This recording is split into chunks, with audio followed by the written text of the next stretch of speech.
A princess rises early. A princess doesn't doodle. A princess is patient, cautious, and clean. Queen Eleanor had many rules for how to be a princess. Merida, her daughter, hated all of them. Only when she was alone did Merida feel free.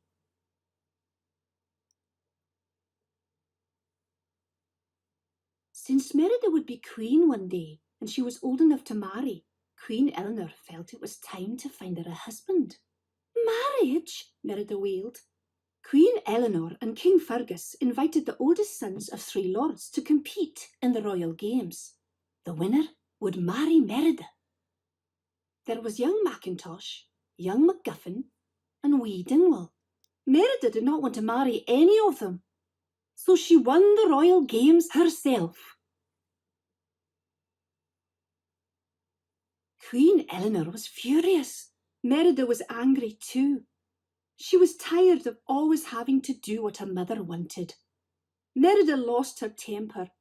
She slashed her sword through a family tapestry, right between the images of her and her mother. Then Merida jumped onto her horse and rode away from the castle. When she came upon a ring of stones, she saw a flickering blue light. More lights joined it. The will-o'-the-wisps were forming a trail leading her into the woods. Merida followed the will-o'-the-wisps to a woodcarver's cottage, but the woodcarver was really a witch. She offered to make one spell for Merida. Merida wanted a spell to change her mother's mind. The witch agreed to do it and started brewing something in her cauldron. When she was done, she gave Merida a spell cake. Back at the castle, Merida brought the cake to Queen Eleanor. She hoped it would make her mother change her mind about the marriage. Instead, it changed Queen Eleanor into a bear. Oh no! What had Merida done? Years earlier, a giant bear named Mordu had bitten off one of the king's legs. Now, Fergus heard a bear. He sensed a bear. Right away, Fergus knew a bear was in the castle. He tracked it up the stairs, around a corner, and down a hallway.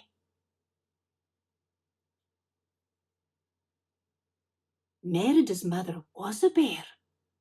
Her father was hunting her mother. Merida needed help. Merida's little brothers led Fergus on a wild goose chase. The queen got away. To thank her brothers, Merida said they could have any treat in the kitchen. Uh-oh! Merida rushed back to the witch's cottage. The witch was gone, but she had left a clue. Fate be changed. Look inside. Mend the bond torn by pride. What did it mean? In the woods, Merida and her mother learned to work together. For the first time, they enjoyed each other. At last, Merida understood the witch's clue. It's the tapestry, she cried. Mend the bond torn by pride must mean fixing the tapestry would make her mother human again. At the castle, Fergus spotted Eleanor. He thought she was a wild bear. "Ma'am, run!" shouted Merida. Fergus and the other men chased Eleanor. Merida chased the men. Her brothers helped. They were bears now too. They had eaten the spell cake. Merida had to fix the tapestry fast. The hunting party closed in on the bear and tied her to the ground. Fergus raised his sword, but Merida stepped in and blocked his blow. She had saved her mother just in time.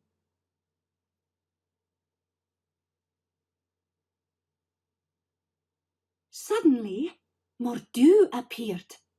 When he turned toward Merida, her mother broke free from her ropes. She fought Mordu and won. The evil bear was crushed by a giant stone. Even though the tapestry was fixed, Eleanor was still a bear. Merida threw her arms around her mother. "I want you back, Mum," she said. "I love you." At those words, her mother changed back into the queen. One day, Merida might be queen, but for now, there would be no more changes. Eleanor and Merida had learned to love each other, just the way they were.